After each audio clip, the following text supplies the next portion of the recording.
معزز و مکرم مصلیان اکرام، کل سلسلہ گفتگو وَيَمْنَعُونَ الْمَاعُونَ کے سلسلے میں چل رہی تھی کہ یمنعون الماعون کا ترجمہ بعض مفسرین نے تو یہ کیا،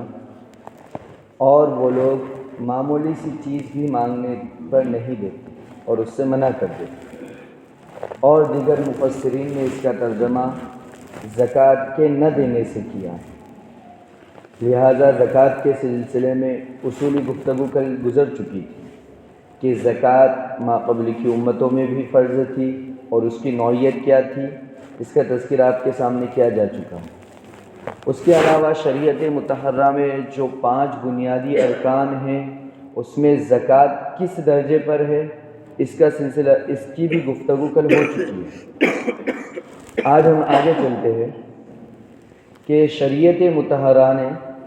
زکوٰۃ کیوں فرض کی، زکوٰۃ کو فرض کرنے کے پیچھے شریعت کی کیا حکمتیں ہیں، کیا مصلحتیں ہیں۔ اس لیے کہ شریعت مطہرہ نے جو بھی عبادت بندوں کے اوپر فرض کی ہے، اس کے پیچھے کچھ نہ کچھ مصلحت اور کچھ نہ کچھ حکمت ہوتی ہے۔ چند ایام پہلے نماز کے سلسلے میں جب گفتگو چل رہی تھی سورہ فاتحہ کے ضمن میں، تو وہاں بتایا گیا تھا کہ اللہ رب العزت نے 5 نمازیں اور ان کے یہ 5 اوقات کیوں متعین کی۔ اسی طرح اللہ رب العزت نے زکوٰۃ جو متعین کی ہے وہ کیوں کی، اس کی حکمتیں کیا ہیں اور اس کے فائدے کیا ہیں اور نہ دینے کے نقصانات کیا ہیں۔ تو زکوٰۃ کے ادا کرنے کا سب سے بڑی حکمت اصل میں یہ ہے کہ اللہ رب العزت اس کائنات کے نظام کو صحیح طریقے سے چلانا چاہتے ہیں، اور اس کائنات کے نظام کو صحیح طریقے سے چلانے کے لیے نظام زکوٰۃ کا ہونا نہایت ہی ضروری ہے۔ وہ کیسے کہ اللہ رب العزت نے 12ویں پارے کے شروع میں ایک آیت پیش کی، وَمَا مِن دَابَّةٍ فِي الْأَرْضِ إِلَّا عَلَى اللَّهِ رِزْقُهَا، کہ اس دنیا کے اندر ساری کائنات میں جو بھی جاندار ہے اس کو رزق پہنچانے کی ذمہ داری اللہ رب العزت نے اپنے اوپر لی ہے۔ جو بھی جاندار ہے اس کو رزق اللہ رب العزت اپنی ذمہ داری پر پہنچائیں۔ اب مسئلہ یہ ہے کہ جتنے انسان ہیں، اگر اللہ رب العزت سب کو ایک ساتھ رزق دے دیتے اور سب کو ایک ساتھ مالدار بنا دیتے تو اب دنیا کا نظام چلنا مشکل ہوگا۔ ظاہر سی بات ہے، اللہ رب العزت نے اپنا وعدہ پورا کیا، ہر ایک کو رزق دے دیا تو ہر شخص مالدار ہو گیا۔ اب ہر شخص مالدار ہو گیا تو سوچو دنیا کا نظام کیسے چلے گا۔ ہر ایک سیٹ بن کر بن جائے گا، اس کے کام کرنے والے خادمین، اگر گھر تیار کرنا ہے سب مالدار ہے، سب سیٹ بن کر بیٹھ گئے، گھر تیار کون کرے گا؟ گھڑے کھودنا ہے، بوجھ ادھر سے ادھر لے جا کر ڈالنا ہے، محنت مشقت والا کام کرنا ہے، کون کرے گا؟ سب کو اللہ نے مال دے دیا، اب یہ کام کون انجام دے گا؟ تو ظاہر سی بات ہے دنیا کا جو نظام ہے وہ درہم برہم ہو جائے گا، ہر ایک سیٹ بن کر بیٹھ جائیں گا مال و دولت کی وجہ سے۔ تو جو نچلے درجے کے کام ہیں، محنت اور مشقت کے کام ہیں، مزدوری کے کام ہیں، اسے کون انجام دے گا؟ لہٰذا انسانوں کے لیے بڑا مسئلہ ہو جاتا کہ اللہ اگر ہر ایک کو ایک سا مال دے دیتا، ہر ایک کو برابر سرابر اگر اللہ تعالیٰ مال دیتے تو کائنات کا نظام درہم برہم ہو جاتا۔ ہمیں کام کرنے کے لیے کوئی ملتا ہی نہیں، ہمیں اپنا کوئی ذاتی کام کرانا ہے، اب اس کے لیے کون تیار ہو رہا ہے؟ سب مالدار بن کر بیٹھ گئے۔ تو فرمایا انسانوں کے لیے اللہ رب العزت کی یہ ایک رحمت ہے کہ اللہ نے مال کے اعتبار سے سب کو برابر نہیں بنایا، کسی کو زیادہ مال دیا، کسی کو درمیانی درجے کا بنایا، کسی کو کم مال دیا، تاکہ انسانوں کی جو ذریعہ زندگی ہے اور معاشرے اور سوسائٹی کے اندر جتنے کاموں کی ضرورت پڑتی ہے، ہر انسان اپنی حیثیت، اپنی استطاعت کے اعتبار سے وہ کام کرنے والا بن جائے۔ ورنہ سب مالدار ہوتے تو انسان کی جو زیادہ ضرورت کی چیزیں ہیں، جو محنت سے انجام دی جاتی ہے، اس کو کرنے والا کوئی نہیں ہوتا ہے۔ سب مالدار ہے، اب کھیت میں جا کر ہل کون چلاتا؟ سب مالدار بن گئے، کھیت کے اندر ہل چلانے کے بعد اس کی نگہبانی کون کرتا راتوں میں اٹھ کر؟ سب مالدار ہے، اپنے گھروں میں آرام کرتے، تو غذا اور غلہ کہاں سے پہنچتا ہمارے پاس؟ تو اللہ رب العزت نے یہ نظام بنایا کہ مال کے اعتبار سے انسانوں کے درجے الگ الگ بنائے، اور اس کے بعد کہا کہ ان درجوں کو الگ الگ بنانے کا مقصد یہ ہے تاکہ انسان کو معاشرے اور سوسائٹی میں جس چیز کی اور جس کام کی ضرورت پڑے اس کے لیے کچھ افراد ہونے چاہیے۔ تو اللہ نے مالی اعتبار سے ہر ایک کو الگ الگ بنایا اور ہر ایک کے اندر الگ الگ کام کرنے کا جذبہ رکھ دیا۔ لیکن اب سوال یہ پیدا ہوتا ہے کہ اللہ نے پھر ہر ایک کو رزق دینے کا جو وعدہ کیا تھا، اب وہ غریبوں اور مفلسوں تک جو محنت مزدوری اور مشقت کا کام کرتے ہیں اس کے باوجود اپنی بنیادی ضرورتوں کو وہ پورا نہیں کر سکتے۔ جو لوگ محنت مشقت اور مزدوری کا کام کرتے ہیں اور بڑے لوگوں کو آسائش و آرام پہنچانے کے لیے وہ دن رات محنت کرتے ہیں، تو ان لوگوں کی محنت سے اتنی آمدنی نہیں آتی کہ وہ اپنی زندگی کی تمام ضرورتوں کو پورا کر سکیں۔ تو اللہ رب العزت نے یہ ترتیب بنائی کہ پھر جو مالدار ہوگے ان کے اوپر زکوٰۃ فرض کی کہ اب مالداروں کی زکوٰۃ کے ذریعے غریبوں اور مفلسوں کی ضرورتوں کو پورا کیا جائے۔ یہ جس طرح مالداروں کے مال کے ذریعے وہ ہر طرح کی سہولت کو حاصل کرتے ہیں،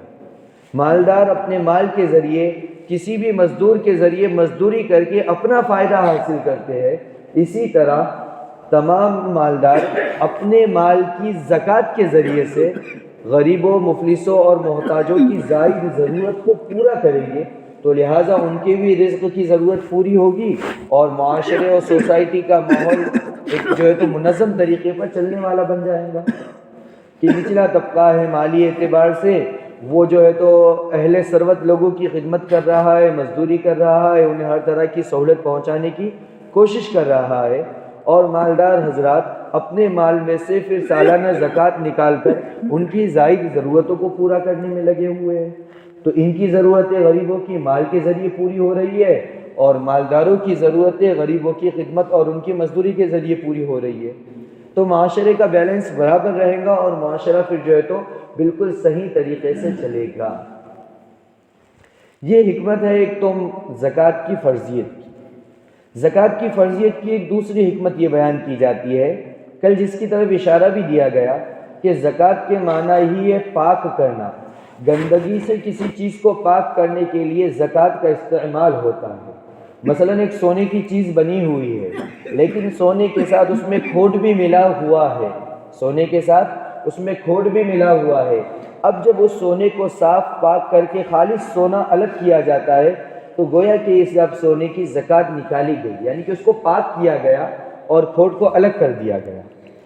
تو زکوٰۃ کا مطلب ہے کسی چیز کو پاک کرنا، صاف کرنا۔ کہا کہ شریعت نے زکوٰۃ فرض اس لیے کی ہے تاکہ انسان اپنے مال کو پاک کر سکے، اس لیے کہ حلال مال کے کمانے کے اندر بھی کبھی کبھی تھوڑی بہت غفلت کی وجہ سے کچھ لوگوں کے حقوق اس میں آ جاتے ہیں۔ بندہ یہ سمجھتا ہے کہ میں حلال مال کما رہا ہوں، لیکن تھوڑی بہت غفلت کی وجہ سے مال تو حلال ہوتا ہے لیکن اس میں 19-20 شبہ کا مال بھی داخل ہو جاتا ہے۔ حرام مال کا تذکرہ نہیں ہے کیونکہ حرام مال پہ تو زکوٰۃ ہی فرض نہیں ہے، اس کا مسئلہ ہی الگ ہے، لیکن ذریعہ آمدنی حلال ہے اور بندے کو اس میں شک پیدا ہو جاتا ہے کہ ہو سکتا ہے کہ کبھی آپ نے حقوق تلفی کر کے حاصل کی ہوگی۔ مثلا کوئی گورنمنٹ سرونٹ ہے، کوئی نوکری کرنے والا ہے، اس کا ٹائم یہ ہے کہ بھائی 7 بجے سے 12 بجے تک آپ کو اسکول میں جا کر یہ خدمت انجام دینی ہے، تو آپ کو اتنے روپے ماہانہ تنخواہ ملیں گی۔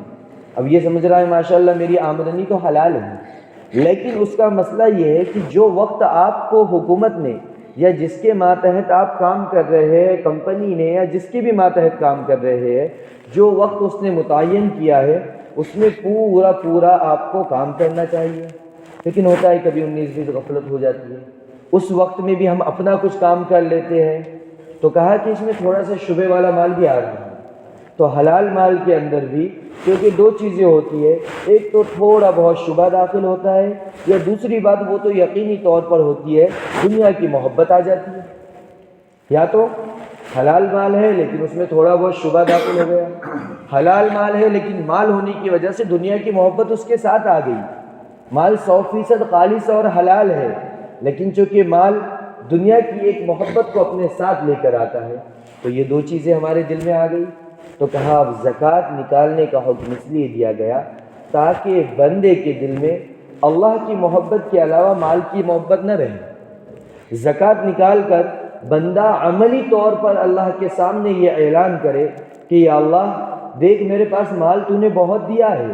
لیکن مال کی محبت میرے دل میں نہیں ہے، اسی لیے جب موقع آتا ہے میں فوراً زکوٰۃ کو خوش دلی کے ساتھ نکال دیتا ہوں۔ تو گویا کہ زکوٰۃ نمبر 1 مال کو پاک کرنے کا ذریعہ ہے، نمبر 2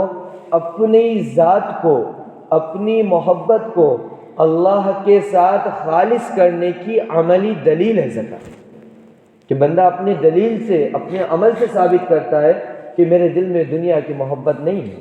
اسی لیے میں خوش دلی کے ساتھ زکوٰۃ ادا کر رہا ہوں۔ 2 کام۔ تیسری بات کہ زکوٰۃ کی انجام دہی سے اللہ رب العزت مال میں برکت عطا فرماتے ہیں۔ زکوٰۃ مال میں اضافے کا سبب بنتی ہے اور یہ بات یقینی ہے، جس طرح ہمیں اس بات کا یقین ہوتا ہے کہ صبح ہوئی ہے تو سورج نکلنے والا ہے 100%، کسی کو اس میں شک و شبہ نہیں، اب سورج نکلے گا یقینی طور پر۔ اس سے کئی زیادہ یقین ہم کو اس بات پر ہے کہ زکوٰۃ سے مال میں اضافہ ہوتا ہے۔ ظاہری آنکھ تو یہ بتاتی ہے کہ زکوٰۃ سے مال کم ہو رہا ہے، لیکن خالق ارض و سما رب ذوالجلال نے اپنے اس ابدی کلام میں ارشاد فرمایا یمحق اللہ الربا ویربی الصدقات، کہ سود سے مال کم ہوتا ہے اور زکوٰۃ سے مال بڑھتا ہے۔ اب دنیا کی آنکھ ہمیں کچھ بھی بتائے، دنیا کی آنکھ تو یہ بتا رہی کہ 10,000 روپیہ آپ نے کسی کو سود دیا تھا، کچھ دنوں کے بعد سود پر قرض دیا تھا، کچھ دنوں کے بعد وہ 10,000 11,000 ہو کر آ گئے۔ دنیا کی آنکھ، دنیا کی عقل تو یہ بتا رہی ہے کہ مال میں اضافہ ہوا ہے، لیکن اللہ رب العزت ارشاد فرما رہے ہیں یمحق اللہ الربا، سود سے مال کم ہوتا ہے۔ آگے فرمایا وَيُرْبِي الصَّدَقَاتِ، زکوٰۃ اور صدقات سے مال بڑھتا ہے۔ دنیا کی آنکھ یہ بتا رہی ہے کہ میرے پاس 1,00,000 روپیہ تھا لیکن میں نے اس میں سے 2,500 زکوٰۃ نکالی تو مال کم ہو گیا۔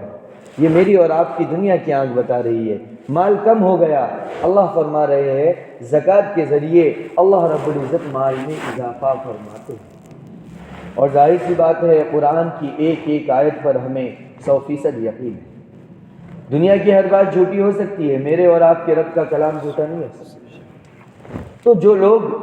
زکوٰۃ کی ادائیگی میں غفلت برتتے ہیں، گویا کہ انہیں کلام اللہ کی اس آیت پر شک ہے کہ میں زکوٰۃ دے دوں گا تو مال کم ہو جائے گا۔ اس لیے عزیزو سب سے پہلے توجہ اس بات کی طرف دینی چاہیے کہ جب میرے اللہ نے کہا ہے کہ مال بڑھنے والا ہے زکوٰۃ سے، اب 100% یقین رکھ کے ہمیں زکوٰۃ جو ہے تو نکالنی چاہیے، اس سے ہمارے مال میں 100% اضافہ ہوگا۔ لیکن ہم لوگ کیا سمجھتے ہیں، اصل میں ہماری آنکھوں کے اوپر دنیا کا چشمہ لگا ہوا ہے، عقل کی نگاہ سے ہم ہر چیز کو دیکھتے ہیں۔ ہم یہ دیکھتے ہیں جو لوگ زکوٰۃ دے رہے ہیں ان کا مال کم ہوتا جا رہا ہے، اور جو لوگ سود اور بیاج پر پیسے دے رہے ہیں یا سود حاصل کر رہے ہیں مختلف شکلوں سے، ان کا مال تو بڑھ رہا ہے کہ ایک سے ان کے پاس 2 سواری آ رہی، ایک گھر تھا تو انہوں نے بڑا بنگلہ بنا دیا، ایک سے 2 بنگلے ان کے پاس آ گئے، سود کا بزنس چل رہا ہے، تو دکھائی یہ دیتا ہے کہ ان کا مال بڑھ رہا ہے۔ لیکن کبھی آپ گہرائی میں جا کر دیکھنا کہ جن لوگوں کے پاس سود کی یا حرام آمدنی ہوتی ہے، اللہ رب العزت ان کے مال سے برکت کو چھین لیتے ہیں، کہ ان کی ضرورتوں کو اتنا بڑھا دیتے ہیں کہ کروڑوں روپے ان کے پاس ہونے کے باوجود بھی ان کی ضرورتیں پوری نہیں ہوتی، ہر وقت فکر مند رہتے ہیں وہ۔ یا تو اللہ رب العزت یہ کر دیتے ہیں، یا پھر یہ کرتے ہیں کہ سود کے ذریعے مال کمایا، حرام مال کمایا، اللہ ان کی اولاد میں نافرمانی کا جذبہ پیدا کر دیتا ہے۔ لوگ کتنا کماتے کماؤ، بچے آ کے پوری جائیداد کو جو ہے تو چند دنوں کے اندر جو ہے تو لٹا کے بیٹھ جاتے۔ دنیا تو دیکھ رہی تھی کہ باپ نے سود کے ذریعے، حرام مال کے ذریعے کمایا اور اس کے پاس تو 1 بنگلہ 2 بنگلہ آ گیا، لیکن جب باپ کا انتقال ہوا، بچے آئے جن کے لیے اس نے حرام کمایا تھا،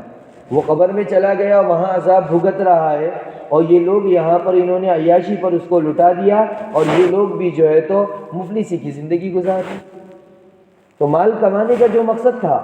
مال کمانے کا جو مقصد تھا کہ خود بھی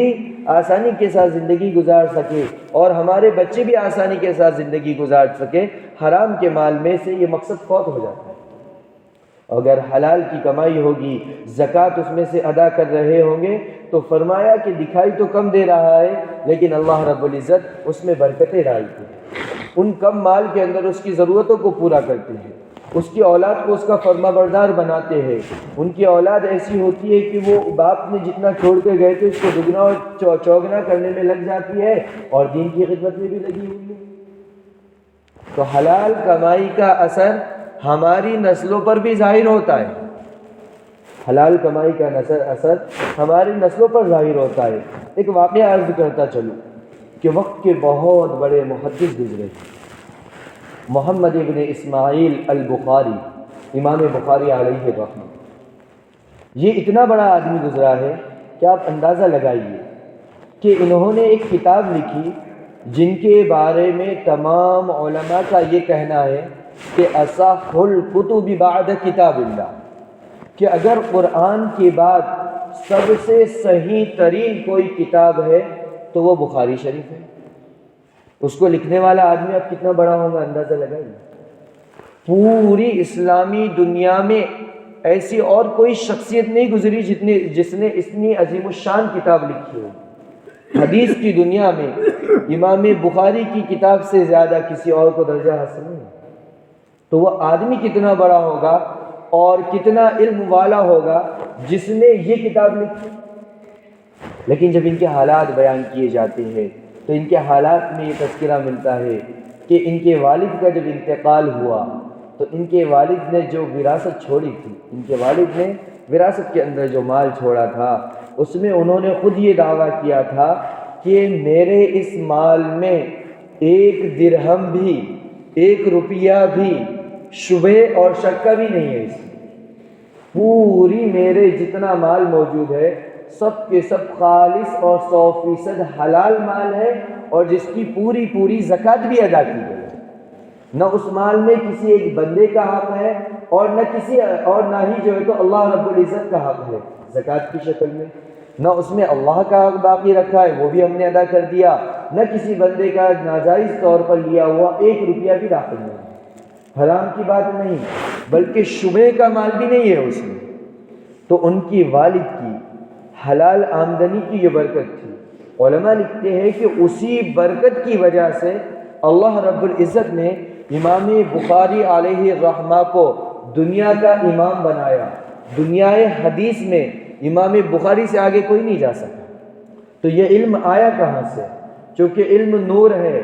علم روحانیت کو چاہتا ہے، اور جب روحانیت والی غذا بدن میں جائیں گی تو وہ روحانیت والی صفت یعنی علم کو اپنی طرف کھینچیں گی۔ تو تمام علماء یہی کہتے ہیں کہ امام بخاری کے اتنے علم و فضل اور تقوی اور امام الائمہ، امام المحدثین بننے کے پیچھے ان کی محنتوں کے ساتھ ساتھ ان کے والد کی حلال کمائی کا بھی اثر ہے۔ تو خلاصہ کلام، حلال کمائی کی طرف ہمیں توجہ دینی چاہیے، اور ہمارے مال سے جتنے لوگوں کا زکوٰۃ کے ذریعے لوگوں کا حق وابستہ ہوتا ہے اور جو ہے تو اللہ رب العزت کے جو حقوق وابستہ ہے اسے ہم ادا کرنے کی کوشش کریں۔ زکوٰۃ کے ذریعے اللہ کے حقوق ادا ہوگے، اور اسی طرح قریبی اعزا و اقارب میں کوئی مفلس ہے، محتاج ہے، واقعتاً میں ضرورت مند ہے، تو ان کی ادائیگی کے ذریعے بھی ہم ان کے حقوق کو ادا کریں گے۔ اللہ رب العزت ہمارے مال کو پاکیزہ بنائیں گے۔ زکا یزکی تزکیتاً کے ذریعے مال پاکیزہ ہوگا، اس میں برکتیں آئیں گی۔ کم مال ہے اس کے ذریعے ہماری ضرورتیں پوری ہو رہی ہے، ہمارے گھر والوں کی ضرورتیں پوری ہو رہی ہے، ہمارے اولاد کے اندر نورانی صفات پیدا ہو رہے ہیں۔ مال کی پاکیزگی کی وجہ سے نورانی صفات پیدا ہوتے ہیں۔ ایک بات اور علماء نے لکھی ہے، وہ یہ ہے کہ جب حلال رزق بندے کے بدن کے اندر پہنچتا ہے تو اب روحانیت کا غلبہ یعنی کہ عبادت کا جذبہ پیدا ہے۔ حلال رزق روحانیت کو لے کر جاتا ہے، اور روحانیت نورانیت یعنی عبادت کو اپنی طرف کھینچتی ہے۔ لہذا حلال رزق کو کھانے پینے کے ذریعے انسان کے اندر عبادت کا جذبہ پیدا ہوتا ہے اور گناہوں سے نفرت پیدا ہوتی ہے، کیونکہ حلال رزق نورانیت کو لے کر جا رہا ہے، اور نورانیت ظلمت یعنی گناہوں کی اپوز ہے۔ نورانیت اور ظلمت جمع نہیں ہو سکتی، دن اور رات جمع نہیں ہو سکتے، اجالا اور تاریکی جمع نہیں ہو سکتے۔ تو حلال رزق یہ نورانیت ہے، اور گناہوں کا کرنا یہ ظلمت اور تاریکی ہے، دونوں ایک ساتھ جمع نہیں ہو سکتے۔ خود بخود نورانیت ہم حلال رزق کے ذریعے اندر ڈالیں تو اب گناہ ہمارے قریب نہیں آئیں گے، اب عبادتوں کے کرنے کا جذبہ پیدا ہوگا، کیونکہ نورانیت ہمارے اندر پیدا ہو گئی، اور نور سے بنی جو مخلوق ہے فرشتے، ان کی صفت ہمارے اندر آئے گی، اور اب عبادت کے اندر مزہ آئے گا۔ اور کہا حرام رزق کا ایک بڑا وبال یہ ہے کہ حرام رزق چونکہ تاریکی ہے، ظلمت ہے، اندھیرا ہے، جب وہ بدن میں جائے گا تو اب وہ تاریکی کو کھینچے گا۔ کس کو کھینچے گا؟ تاریکی کو کھینچے گا، اور تاریکی کا مطلب گناہ، بے حیائی، فحاشی، برے کام، عبادتوں کو چھوڑنا، یہ بھی تاریکی ہے۔ تو جب تاریک چیز ہمارے بدن میں گئی، اب وہ تاریکی کو اپنی طرف کھینچ رہا ہے، تو اب اس کا نتیجہ یہ نکلے گا کہ گناہوں میں مزہ محسوس ہوگا، عبادتوں کو چھوڑنے میں انسان کو لذت محسوس ہوگی۔ کہا یہ حرام رزق کے اثرات ہیں۔ اس لیے ہمیں اپنے آپ کو اس طرف توجہ دلانی چاہیے کہ ہمارا رزق، ہمارا ذریعہ آمدنی اگرچہ کم ہو لیکن وہ حلال ہو، اور اس کے اندر سے ہم زکوٰۃ بھی ادا کر رہے ہیں، تو اللہ کی ذات سے امید ہے اللہ رب العزت ہمارے دل سے دنیا کی محبت کو نکالے گا، اللہ کی محبت ہمارے دل میں آئے گی، ہمارے اندر نورانیت پیدا ہونے کی وجہ سے عبادتوں کے کرنے میں مزہ آئے گا، اور ہماری اولاد کے اندر جب یہ حلال رزق جائے گا وہ ان میں نورانیت اور روحانیت کو پیدا کرے گا۔ جب ان میں روحانیت پیدا ہوگی، ظاہر سی بات ہے وہ ہمارے فرما بردار بنیں گے۔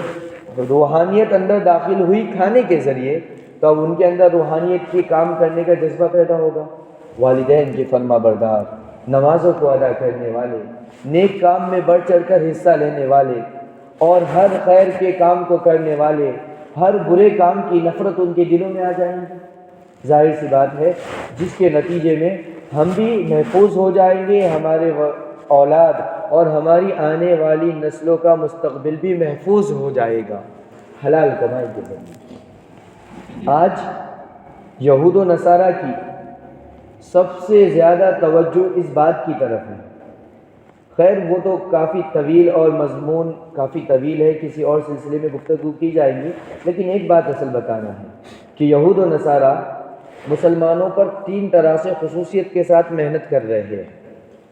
کیونکہ انہوں نے دیکھا، ہزاروں سال کی تاریخ ان کے سامنے تھی کہ انہوں نے جب کبھی میدان جنگ میں مسلمانوں کا مقابلہ کیا وہ کبھی مسلمانوں پر غالب نہیں آ سکے، کبھی مسلمانوں سے وہ کوئی جنگ میدان میں جیت نہیں سکے۔ تو اب انہوں نے کہا کہ مسلمان ہر جنگ میں قابض آ جاتے ہیں، ہم سے فاتح ہو جاتے ہیں، ہزاروں سال تک انہوں نے جنگیں لڑی، کبھی مسلمانوں پر مکمل قبضہ نہیں پایا۔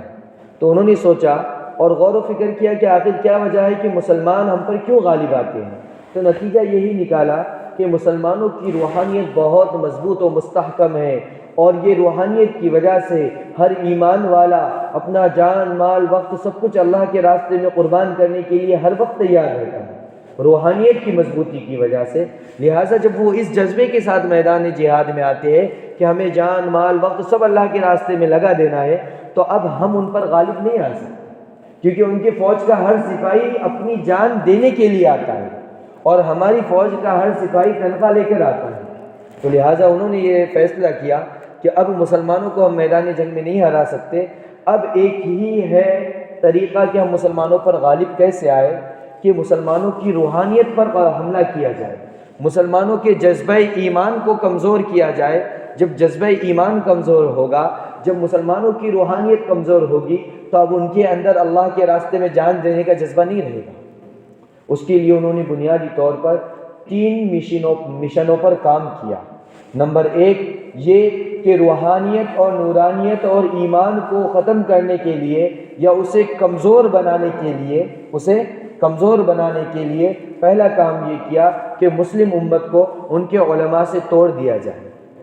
امت کا تعلق علماء سے بالکلیہ توڑ دیا جائے، تاکہ یہ علماء ان کے اندر ایمان و نورانیت اور روحانیت کی روح پھونکے ہی نہ۔ جب تعلق ٹوٹ جائے گا اب امت کو ایمان و یقین کی باتیں کون بتائے گا؟ مختصر میں پھر دوسری بات کہ یہ کیا کہ کسی طرح مسلمانوں کی آمدنی کے اندر حلال مال کو نکال کر حرام مال داخل کیا جائے، اس کے لیے انہوں نے سود کا بڑا نظام قائم کیا، ایسا منظم نظام قائم کیا کہ پوری دنیا کو اس کے جکڑ میں لے لیا۔ اکثر لوگ چاہتے ہیں کہ ہم سود سے بچیں، لیکن کچھ مسئلے ایسے پیش آتے ہیں کہ وہاں پر کچھ نہ کچھ کر کے سود دینا ہی پڑتا ہے یا مجبوراً لینا ہی پڑتا ہے۔ تو ایسا نظام قائم کیا کہ سود کا مال ان کے مالوں کے اندر داخل ہو تاکہ حرام مال آ جائے۔ نمبر 3 انہوں نے یہ کام کیا کہ اپنے جو پروڈکٹس وغیرہ ہے جو وہ بناتے ہیں اس کے اندر تھوڑی تھوڑی حرام غذا کی غذائیت کو شامل کیا کہ جب یہ کھائیں گے تو حرام چیزیں ان کے بدن میں پہنچیں گی تو ان کی روحانیت اور نورانیت پر حملہ ہوگا، اور جب مسلمانوں کی ان 3 چیزوں کے ذریعے روحانیت اور نورانیت ختم ہو جائے گی تو اب وہ میدان جہاد میں آنے کی ہمارے ساتھ ہمت ہی نہیں کریں گے۔ جنگ لڑنا تو دور کی بات، روحانیت ہی ختم ہو گئی، اب وہ میدان میں آنے کی ہمت نہیں کریں گے تو جنگ لڑنے سے پہلے ہی ہم فاتح بن گئے۔ یہ 3 چیزوں پر وہ کام کر رہے ہیں۔ نمبر 1 امت کے تعلق کو علماء سے توڑنا، نمبر 2 سود کو معاشرے میں رواج دینا تاکہ حرام مال لوگوں کے پاس آ جائے، نمبر 3 اپنی بنائی ہوئی چیزوں میں حرام غذا کے اجزاء کو شامل کر کے اسے دھیرے دھیرے مسلمانوں کے بدن کے اندر تک پہنچانا تاکہ حرام مال جائے گا، ظلمت ہی ظلمت ہوگی، اور جب ظلمت ہوگی تو اب جہاد کا کیا جذبہ پیدا ہوگا؟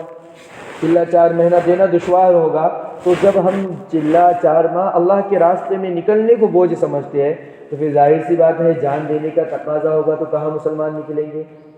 تو کسی نہ کسی حد تک اپنے وہ اس پلاننگ میں کامیاب بھی ہو چکے ہیں۔ ہمیں توجہ اس بات کی طرف دینی چاہیے کہ ان چیزوں سے ہم کس طرح اپنے آپ کو بچا سکتے ہیں، اس کی کوشش کرنی چاہیے، اور خاص طور پر اپنے زکوٰۃ کی ادائیگی کی بھی کوشش کرنی چاہیے کہ ہماری زکوٰۃ انشاءاللہ وقت پر ادا ہوگی تو کم از کم ہمارا مال تو پاک ہو جائے گا۔ اس کے ساتھ ساتھ جہاں زکوٰۃ کی ادائیگی کی ضرورت ہے وہیں پر اپنے مال کو حلال طریقے سے کمانے کی طرف بھی توجہ دینی چاہیے، کیونکہ فقہاء نے صاف طور پر لکھا ہے حرام مال پر زکوٰۃ فرض ہے ہی نہیں۔ حرام مال کا تو یہ اصول ہے جہاں سے لایا ہے جس کا حق تھا اس کو دے کر آؤ، اس پر زکوٰۃ دینے کی ضرورت نہیں، بلکہ کوئی زکوٰۃ دیتا ہے تو کہاں گنہگار ہوگا وہ؟ حرام مال سے اگر کوئی زکوٰۃ دے گا کہاں وہ گنہگار ہوگا، اس پر زکوٰۃ لینے کی اللہ کو ضرورت ہی نہیں ہے۔ پہلے اپنے مال